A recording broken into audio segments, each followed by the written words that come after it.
ನಮಸ್ಕಾರ ಸ್ನೇಹಿತರೆ, ಹೇಗಿದ್ರೆ ಎಲ್ಲರೂ ಚೆನ್ನಾಗಿದ್ದಾರೆ ಅಂದ್ಕೊಳ್ಳಿ ಸ್ನೇಹಿತರೆ. ಎಲ್ರಿಗೂ ಮೀಡಿಯಾ ಅಪ್ಡೇಟ್ ಚಾನಲಿನ ಮತ್ತೊಂದು ವಿಡಿಯೋಗೆ ತಮಗೆಲ್ರಿಗೂ ಸ್ವಾಗತ ಸುಸ್ವಾಗತ. ಸ್ನೇಹಿತರೆ, 2026ರ ಈ ಒಂದು ವರ್ಷದಲ್ಲಿ ಮಾರ್ಚ್ 27ರ ನಂತರ ವೃಶ್ಚಿಕ ರಾಶಿಯವರ ಭವಿಷ್ಯ ಹೇಗಿರಲಿದೆ?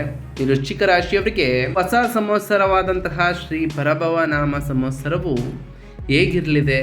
ವೃಶ್ಚಿಕ ರಾಶಿಯವರ ಗ್ರಹಗಳ ಪ್ರಭಾವ ಹೇಗಿರಲಿದೆ?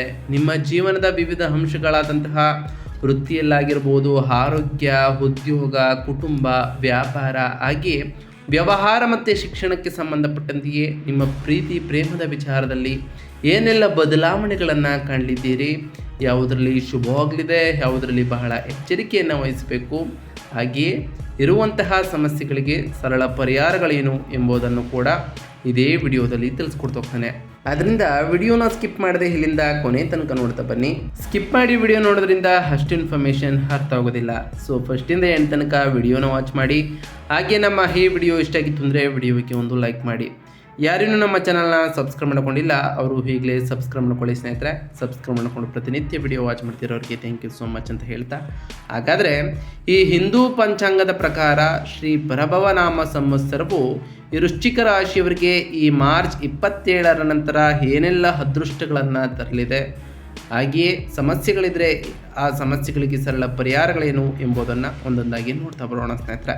ಮೊದಲನೇದಾಗಿ ಈ ರಾಶಿಯವರಿಗೆ ಸಂಬಂಧಪಟ್ಟಂತೆಯೇ ವೃತ್ತಿ ಜೀವನ ಮತ್ತು ಉದ್ಯೋಗ ಹೇಗಿರಲಿದೆ ಈ ರಾಶಿಯವರಿಗೆ ಅನ್ನೋದ್ರ ವಿಚಾರಕ್ಕೆ ಬರೋದಾದರೆ, ಈ ಹಿಂದೂ ಹೊಸ ವರ್ಷವು ಅಂದರೆ ಯುಗಾದಿ ಕಳೆದ ನಂತರ ಈ ಹೊಸ ಸಂವತ್ಸರವು ಈ ಸಂದರ್ಭದಲ್ಲಿ ಕೆಲಸವನ್ನು ಮಾಡುವಂತಹ ಜನರಿಗೆ ತಮ್ಮ ಕೆಲಸದಲ್ಲಿ ಸಾಕಷ್ಟು ಒತ್ತಡಕ್ಕೆ ಒಳಗಾಗುವಂತಹ ಸಂಭವ ಜಾಸ್ತಿ ಇರಲಿದೆ ಅಂತಲೇ ಹೇಳ್ಬೋದು. ನಿಮ್ಮ ಜಾತಕದ 8ನೇ ಮನೆಯ ಮೇಲೆ ಶನಿಯ ಪ್ರಭಾವದಿಂದಾಗಿ ವೃಶ್ಚಿಕ ರಾಶಿಗೆ ಸೇರಿದ ಜನರು ಈ ಸಂದರ್ಭದಲ್ಲಿ ತಮ್ಮ ಕೆಲಸದಲ್ಲಿ ವಿಳಂಬವನ್ನು ಹೊಂದಬೇಕಾಗಿ ಬರ್ಬೋದು ಸ್ನೇಹಿತರೆ. ಅದರಿಂದ ಈ ಟೈಮ್ನಲ್ಲಿ ಬಹಳ ಎಚ್ಚರಿಕೆಯನ್ನು ವಹಿಸಬೇಕು ನಿಮ್ಮ ವೃತ್ತಿ ಜೀವನದಲ್ಲಿ.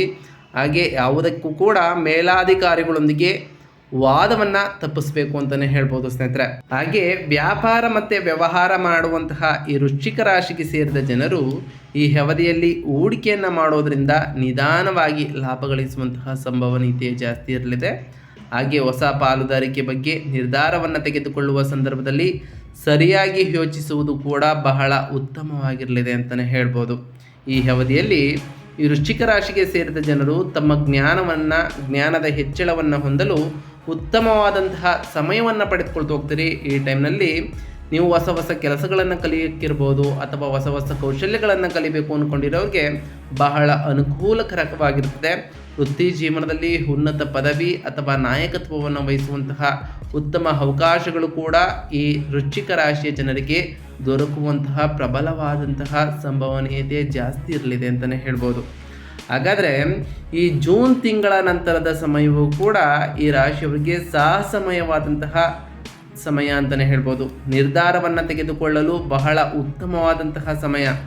ಚಲನಚಿತ್ರ, ಕ್ರೀಡೆ ಅಥವಾ ಸಾರ್ವಜನಿಕ ಜೀವನಕ್ಕೆ ಸಂಬಂಧಿಸಿದವರಿಗೆ ಈ ವರ್ಷವು ಬಹಳ ಉತ್ತಮವಾಗಿರಲಿದೆ ಅಂತಲೇ ಹೇಳ್ಬೋದು. ಇನ್ನು ಹಣಕಾಸಿನ ವಿಚಾರದ ಬಗ್ಗೆ ಮಾತನಾಡ್ತಾ ಬರೋದಾದರೆ, ಹಣಕಾಸಿನ ವಿಚಾರದಲ್ಲಿ ಈ ವೃಶ್ಚಿಕ ರಾಶಿಯವರಿಗೆ ಈ ಯುಗಾದಿ ಕಳೆದ ನಂತರ ಹೊಸ ವರ್ಷವು ವೃಶ್ಚಿಕ ರಾಶಿಗೆ ಸೇರಿದ ಜನರಿಗೆ ಆದಾಯದಲ್ಲಿ ಬಹಳಷ್ಟು ಹೆಚ್ಚಳವನ್ನು ಉಂಟು ಮಾಡಲಿದೆ ಅಂತಲೇ ಹೇಳ್ಬೋದು. ಅಂದರೆ ಹೆಚ್ಚಿನ ಧನಲಾಭವೂ ಕೂಡ ಆಗಲಿದೆ.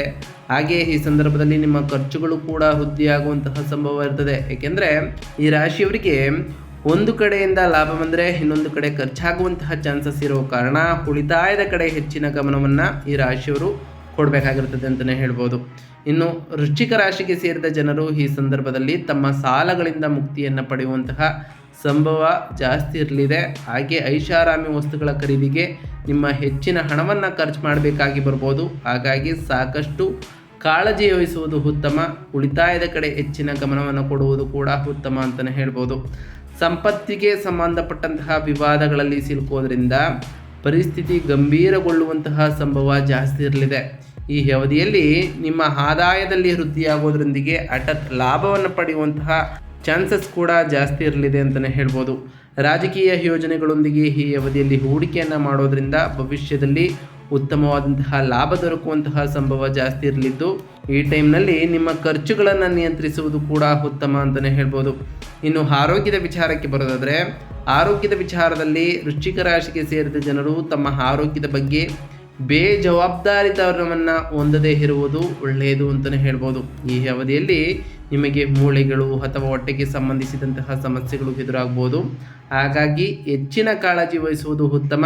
ಈ ಸಂದರ್ಭದಲ್ಲಿ ಈ ವೃಶ್ಚಿಕ ರಾಶಿಗೆ ಸೇರಿದ ಜನರು ಮಾನಸಿಕ ಶಾಂತಿಯನ್ನು ಹೊಂದಲು ಧ್ಯಾನ ಮತ್ತು ಪ್ರಾಣಾಯಾಮವನ್ನು ನಿಮ್ಮ ದೈನಂದಿನ ಜೀವನದಲ್ಲಿ ಅಭ್ಯಾಸ ಮಾಡೋದರಿಂದ ನಿಮ್ಮ ಒತ್ತಡಗಳನ್ನು ಕಡಿಮೆ ಮಾಡಲು ಬಹಳಷ್ಟು ಸಹಾಯ ಮಾಡ್ತದೆ ಅಂತಲೇ ಹೇಳ್ಬೋದು.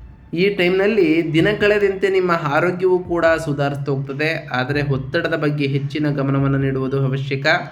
ಧೈರ್ಯದಿಂದ ನಿಮ್ಮ ಸಮಸ್ಯೆಗಳನ್ನು ಎದುರಿಸುವುದು ಕೂಡ ಉತ್ತಮ ಅಂತಲೇ ಹೇಳ್ಬೋದು ಸ್ನೇಹಿತರೆ.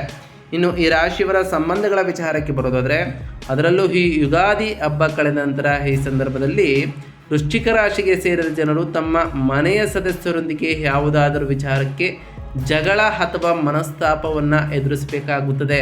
ಈ ಅವಧಿಯಲ್ಲಿ ನೀವು ಮೌನವಾಗಿರುವ ಮೂಲಕ ಅನೇಕ ಸಮಸ್ಯೆಗಳಿಗೆ ಪರಿಹಾರವನ್ನು ಕೂಡ ಹೊಂದಬಹುದಾಗಿದೆ. ಈ ಸಂದರ್ಭದಲ್ಲಿ ವಿವಾಹಕ್ಕಾಗಿ ಪ್ರಯತ್ನವನ್ನು ಪಡ್ತಿರುವಂತಹ ಈ ವೃಶ್ಚಿಕ ರಾಶಿಗೆ ಸೇರಿದ ಜನರಿಗೆ ಅನುಕೂಲಕರವಾದಂತಹ ಸಂಬಂಧಗಳು ಕೂಡ ದೊರಕಲಿದೆ. ಹಾಗೆ ಈ ಸಂದರ್ಭದಲ್ಲಿ ನಿಮಗೆ ನಿಮ್ಮ ಮಕ್ಕಳಿಗೆ ಸಂಬಂಧಿಸಿದಂತಹ ಚಿಂತೆಗಳಿಂದ ಮುಕ್ತಿ ದೊರಕುವಂತಹ ಸಾಧ್ಯತೆ ಈ ಟೈಮ್ನಲ್ಲಿ ಇರಲಿದೆ ಅಂತಲೇ ಹೇಳ್ಬೋದು. ನಂಬಿಕೆಯನ್ನು ಹೊಂದುವ ಬಗ್ಗೆ ಸಾಕಷ್ಟು ಪರೀಕ್ಷೆಗಳನ್ನು ಎದುರಿಸಬೇಕಾಗಿ ಬರ್ಬೋದು ಈ ರಾಶಿಯವರು. ಹಾಗಾಗಿ ಪರಸ್ಪರ ಉತ್ತಮ ಸಾಮರಸ್ಯದಿಂದ ಸಂಬಂಧಗಳನ್ನು ಇನ್ನಷ್ಟು ಬಲಗೊಳಿಸುವುದು ಈ ರಾಶಿಯವರಿಗೆ ಹೊಡಿತಾಗಿರಲಿದೆ ಅಂತಲೇ ಹೇಳ್ಬೋದು.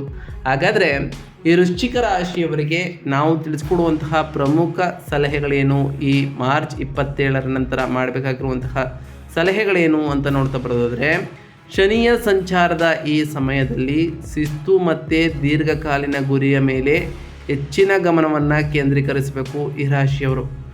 ಗುರುವಿನ ಸಂಚಾರದ ಸಮಯವನ್ನು ನಿಮ್ಮ ಜ್ಞಾನ, ಕೌಶಲ್ಯ ಮತ್ತು ಆಧ್ಯಾತ್ಮಿಕ ಅಭ್ಯಾಸಗಳನ್ನು ವಿಸ್ತರಿಸಲು ಬಳಸ್ಕೊಳ್ತಾ ಬನ್ನಿ. ಗುರುವಿನ ಈ ಅನುಕೂಲಕರವಾದಂತಹ ಸಂಚಾರವು ನಿಮ್ಮ ಜೀವನವನ್ನು ಬದಲಾವಣೆ ಮಾಡಲಿದೆ ಅಂತಲೇ ಹೇಳ್ಬೋದು. ಈ ಅವಧಿಯಲ್ಲಿ ಹಣಕಾಸಿನ ವಿಷಯವಾಗಿಯೂ ಕೂಡ ಬಹಳ ಜಾಗರೂಕರಾಗಿ ಇರಬೇಕು. ಅನಗತ್ಯವಾದಂತಹ ಅಪಾಯಗಳನ್ನು ಈ ಟೈಮ್ನಲ್ಲಿ ತಪ್ಪಿಸ್ತಾ ಬನ್ನಿ. ಹಾಗೆ ನಿಯಮಿತವಾಗಿ ವ್ಯಾಯಾಮ, ಸಮತೋಲಿತವಾದಂತಹ ಆಹಾರದ ಮೂಲಕ ಆರೋಗ್ಯಕ್ಕೆ ಹೆಚ್ಚಿನ ಆದ್ಯತೆಯನ್ನು ನೀಡ್ತಾ ಬನ್ನಿ. ಇದು ನಿಮಗೆ ಒಳಿತನ್ನು ತರಲಿದೆ ಅಂತಲೇ ಹೇಳ್ಬೋದು. ತಪ್ಪು ತಿಳುವಳಿಕೆಗಳನ್ನು ದೂರ ಮಾಡಲು ಸಂಬಂಧಗಳಲ್ಲಿ ಮುಕ್ತವಾದಂತಹ ಸಂವಹನವನ್ನು ನಡೆಸೋದ್ರಿಂದ ನಿಮ್ಮ ತಪ್ಪು ತಿಳುವಳಿಕೆಗಳು ಕೂಡ ನೆರವೇರ್ತಾ ಹೋಗ್ತವೆ ಅಂತಲೇ ಹೇಳ್ಬೋದು. ಹಾಗಾದರೆ ಈ ರಾಶಿಯವರು ಈ ಟೈಮ್ನಲ್ಲಿ ಮಾಡಬೇಕಾಗಿರುವಂತಹ ಸರಳ ಪರಿಹಾರ ಕ್ರಮಗಳೇನು ಅನ್ನೋದ್ರ ವಿಚಾರಕ್ಕೆ ಬರೋದಾದರೆ, ರಾಹು ಕೇತು ಶಾಂತಿ ಪೂಜೆಯನ್ನು ಮಾಡಿಸ್ಬೋದು. ಈ ರಾಶಿಯವರಿಗೆ ಬಹಳ ಒಳಿತಾಗಿರಲಿದೆ. ಗಣೇಶ ದೇವಾಲಯಕ್ಕೆ ಭೇಟಿ ನೀಡಿ ಸಂಕಷ್ಟ ಚತುರ್ಥಿ ವ್ರತವನ್ನು ನೀವು ಆಚರಿಸೋದ್ರಿಂದ ಅತ್ಯಂತ ಶುಭ ಫಲಗಳನ್ನು ಕಾಣ್ತಾ ಬರ್ತೀರಿ. ಬಡ ವಿದ್ಯಾರ್ಥಿಗಳಿಗೆ ನಿಮ್ಮ ಕೈಲಾದಷ್ಟು ಸಹಾಯವನ್ನು ಮಾಡ್ತಾ ಬನ್ನಿ. ಅವರಿಗಾಗಿ ಪುಸ್ತಕಗಳು ಅಥವಾ ಪೆನ್ನುಗಳನ್ನು ದಾನ ಮಾಡಿ. ಪ್ರತಿದಿನ ಹನುಮಾನ್ ಚಾಲಿಸವನ್ನು ಪಠಣ ಮಾಡಿ. ಇದರಿಂದ ಕಷ್ಟಗಳು ಕೂಡ ದೂರ ಆಗ್ತಾ ಹೋಗ್ತವೆ. ಮಂಗಳವಾರ ಬೆಲ್ಲದಿಂದ ತಯಾರಿಸಿದ ರೊಟ್ಟಿಯನ್ನು ತಿನ್ನಿಸಿ. ಇದು ಸಾಕಷ್ಟು ಬದಲಾವಣೆಗಳನ್ನು ನಿಮ್ಮ ಜೀವನದಲ್ಲಿ ತರಲಿದೆ. ಹಾಗೆ ನಿಮ್ಮಲ್ಲಿ ಧೈರ್ಯ ಮತ್ತು ಶಾಂತಿಯನ್ನು ಹೆಚ್ಚಿಸಲಿದೆ ಅಂತಲೇ ಹೇಳ್ಬೋದು. ಪ್ರಾರಂಭದಲ್ಲಿ ಗುರುವಾರ ದೇವಸ್ಥಾನದಲ್ಲಿ ತುಪ್ಪ ಮತ್ತು ಕರ್ಪೂರವನ್ನು ದಾನ ಮಾಡೋದ್ರಿಂದ ಬಹಳಷ್ಟು ಶುಭ ಫಲಿತಾಂಶಗಳನ್ನು ಕಾಣ್ತಾ ಹೋಗ್ತೀರಿ. ಮಂಗಳ ಬೀಜ ಮಂತ್ರವನ್ನು ಜಪಿಸುವುದು ಆತ್ಮವಿಶ್ವಾಸವನ್ನು ಹೆಚ್ಚಿಸಲು ಈ ರಾಶಿಯವರಿಗೆ ಬಹಳ ಸಹಾಯವನ್ನು ಮಾಡಲಿದೆ. ಅದರಿಂದ ಮಂಗಳ ಬೀಜ ಮಂತ್ರವನ್ನು ಜಪಿಸಿ. ಓಂ ಅಂಗರಾಯಕಾಯ ನಮಃ ಎಂಬ ಮಂತ್ರವನ್ನು ಜಪಿಸಿ. ಮಂಗಳವಾರದಂದು ಸುಂದರ ಕಾಂಡವನ್ನು ಪಡಿಸೋದ್ರಿಂದ ವಿಶೇಷ ಫಲಗಳು ಕೂಡ ಈ ರಾಶಿಯವರಿಗೆ ಲಭಿಸಲಿದೆ ಅಂತಲೇ ಹೇಳ್ಬೋದು ಸ್ನೇಹಿತರೆ. ಬಡವರಿಗೆ ಎಳ್ಳು ಅಥವಾ ಎಣ್ಣೆಯನ್ನು ದಾನ ಮಾಡಿ. ಇದು ಬಹಳಷ್ಟು ಶುಭವನ್ನು ನಿಮಗೆ ಉಂಟು ಮಾಡಲಿದೆ ಅಂತಲೇ ಹೇಳ್ಬೋದು. ಪ್ರತಿ ಗುರುವಾರದಂದು ಗುರು ರಾಯರ ಜಪವನ್ನು ಮಾಡಿ ಸ್ನೇಹಿತರೆ. ಪ್ರತಿ ಗುರುವಾರದಂದು ನಿಮ್ಮ ಕೈಲಾದಷ್ಟು ಬಡವರಿಗೆ ದಾನವನ್ನು ಮಾಡಿ. ಹಾಗೆ ಓಂ ಗುರುಭ್ಯೋ ನಮಃ ಎಂಬ ಮಂತ್ರವನ್ನು ಜಪಿಸಿ. ಶನಿಯು ಶಿಸ್ತಿಗೆ ಹೆಚ್ಚಿನ ಮಹತ್ವವನ್ನು ಕೊಡೋದ್ರಿಂದ ಶಿಸ್ತಿನಿಂದ ಇರುವುದರ ಜೊತೆಗೆ ಸಮಯ ಪರಿಪಾಲನೆಯನ್ನು ಮಾಡಿಕೊಂಡು ಈ ರಾಶಿಯವರು ಓದಿದ್ದೆ ಆದರೆ ಉತ್ತಮವಾದಂತಹ ಫಲಿತಾಂಶಗಳನ್ನು ಕಾಣ್ತೀರಿ. ಆದ್ದರಿಂದ ಪ್ರತಿ ಶನಿವಾರದಂದು ಓಂ ಶಂ ಶನೈಶ್ವರಾಯ ನಮಃ ಎಂಬ ಮಂತ್ರವನ್ನು ಜಪಿಸಿ. ಸಾಧ್ಯವಾದರೆ ಶನಿದೇವರ ದೇವಾಲಯಕ್ಕೆ ತೆರಳಿ ಶನಿದೇವರಿಗೆ ಪ್ರಿಯವಾಗಿರುವಂತಹ ಕಪ್ಪು ಎಳ್ಳಿನ ಬತ್ತಿಯನ್ನು ಹಚ್ಚೋದ್ರಿಂದ ಸಾಕಷ್ಟು ಉತ್ತಮವಾದಂತಹ ಫಲಗಳನ್ನು ನೀವು ಕಾಣಬಹುದಾಗಿದೆ.